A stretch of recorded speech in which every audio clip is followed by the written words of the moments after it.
Do you know what is the best gift Jeff Bezos ever gave to the world? Not innovation or anything like that. He and the company he led together have effectively rendered trickle down economics moot. It is done, over, and no one will ever be able to mobilize people's opinion behind trickle down economics. Can you believe Biden is trying to pass a tax increase and all South Dakota governor and a beacon of liberty and the right could talk about it on TV was about how the money will be spent on houses and pipes. On a call with the White House today with all the governors talking about the specifics of this package. And I was shocked by how much doesn't go into infrastructure.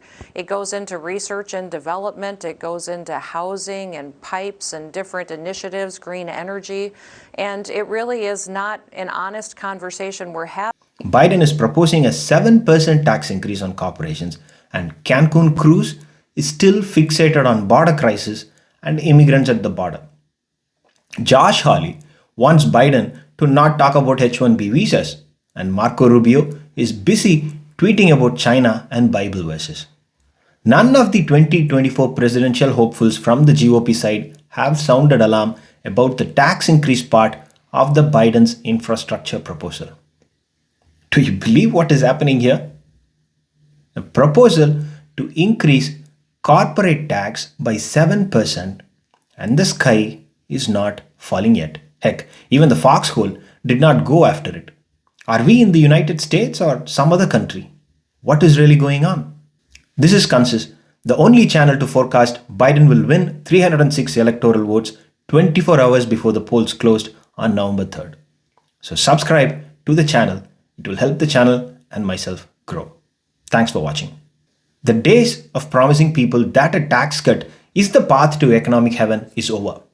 The Trump tax cut, a double-digit tax cut, was passed with an inbuilt expectation that it will trigger a massive economic growth and it will pay for itself with that economic growth. And it turned out to be a big nothing burger because economic growth barely ticked up the following year as if nothing happened.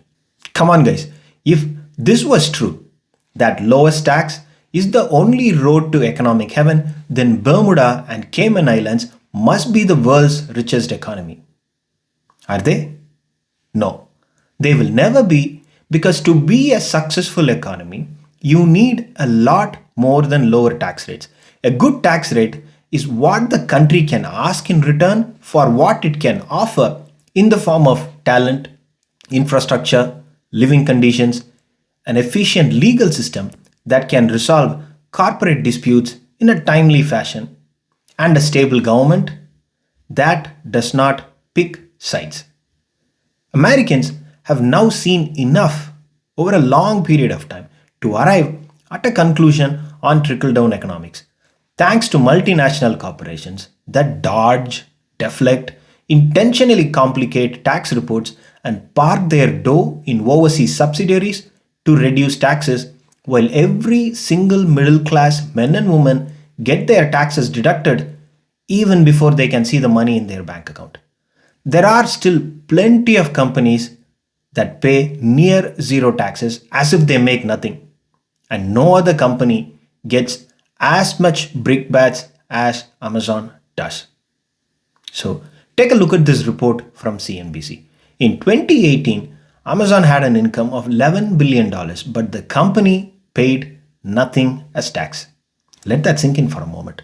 No tax whatsoever on $11 billion.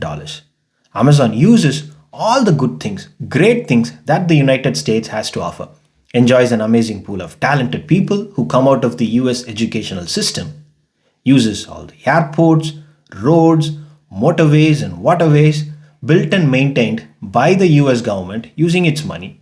Amazon uses all the infrastructure that's built by the US government, makes billions of dollars by selling goods to US citizens, and yet for 2 years they paid nothing to the federal government. And these are the companies that we need to reduce the taxes for so that they will become wealthy and they will invest more in the country where they are earning and help the economy. If they are not ready to pay anything while making $11 billion, they will have a change of heart when they make $100 billion? And we all must believe that. Every time in the future, when someone plans to talk about trickle down economics, someone in the crowd is going to point fingers at the amount of tax Amazon paid over the years as proof that it will never work. Amazon is not the only company that traveled in this road. But due to the visibility and branding they have, they will have to carry this burden for an awfully long time. And this is one burden that I believe is never going to leave them ever. But hey, they made a choice to do this, and they must also accept the consequences that rise out of it as well. Now, the actions of these companies that use complex tax structuring and aggressive depreciation methods and all available tools to bring down effective tax rate well below the headline rate, all of them have made it clear to anyone outside the high net worth bracket that they are being taken advantage of. Now, people not only think that this is the case, but they have started to believe that is the truth, which it is if you think about it. When was the last time you had your salary credited into your account without tax being deducted? For us, tax will be deducted at the source, and for corporations, those sources will keep moving from one place to another forever and ever. A major portion of Trump supporters are economically behind. So do a major portion of Democratic voters.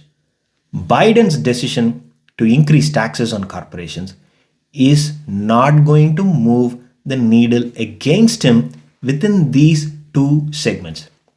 The GOP understands this problem that they have, that if they rail against the tax increase, then Biden will use it to beat them with their own support base. The GOP voters already backed Biden on COVID relief.